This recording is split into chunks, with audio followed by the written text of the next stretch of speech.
नमो नमः।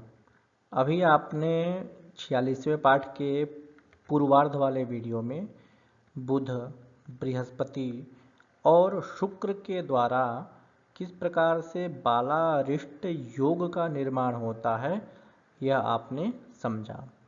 पुनः इस श्लोक में नए प्रकार के अरिष्ट भंग योग के विषय में आचार्य वराहमिहिर चर्चा करेंगे।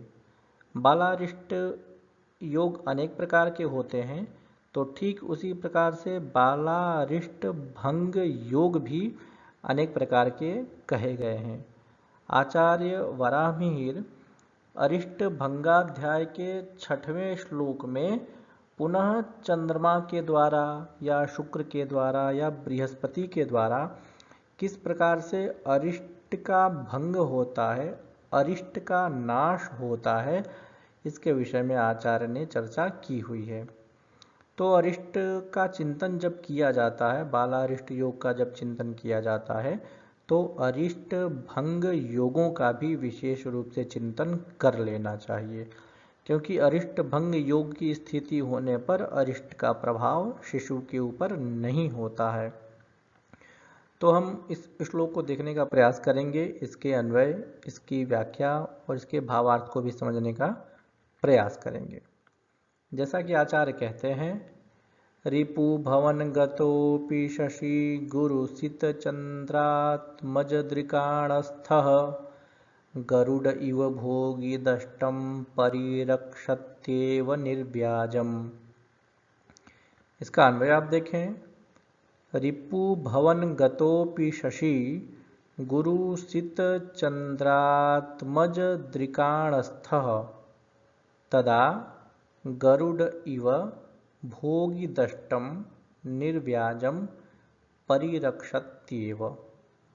इसकी व्याख्या आप देखें, रिपु भवन गतः शत्रुभाव गतः अपि शशि चंद्रः गुरुसित चंद्रात्मज दृकाणस्थः गुरु शुक्र बुध द्रेष्काण स्थितः तदा गरुड पक्षिराजः इव सदृशः भोगिदष्टं नष्टं निर्व्याजं व्याधिरहितं एव तथा परिरक्षति रक्षति रक्षां करोति इत्यर्थः।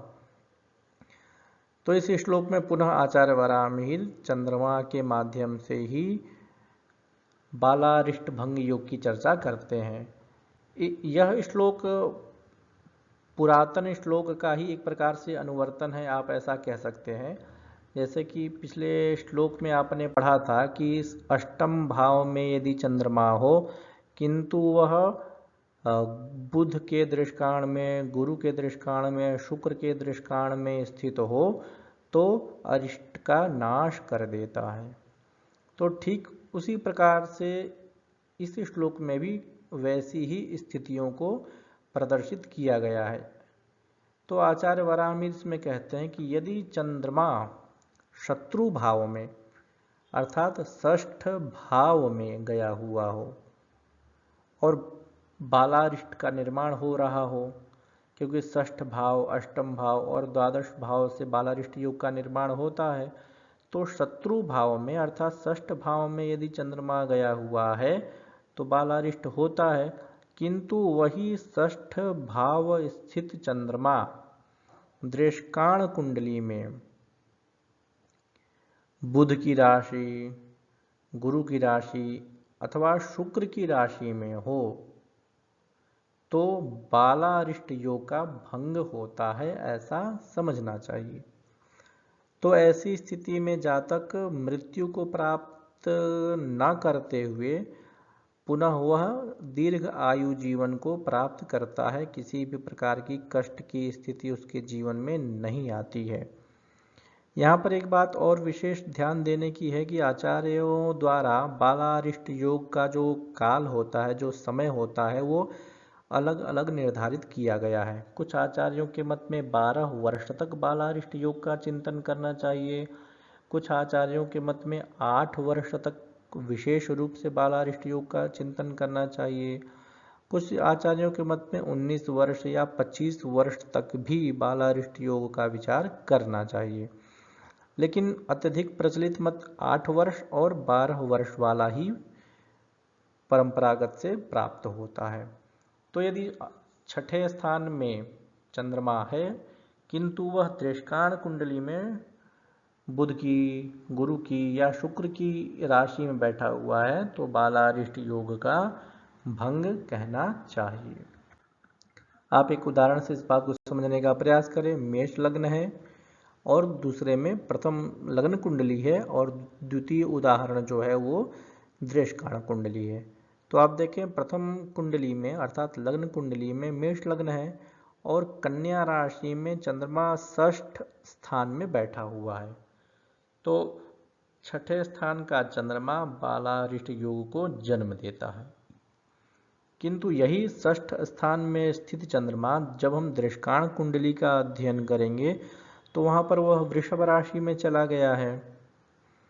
चूंकि वह शुक्र की राशि है, वृषभ राशि तुला राशि शुक्र की होती है, धनु राशि मीन राशि बृहस्पति की राशि होती है,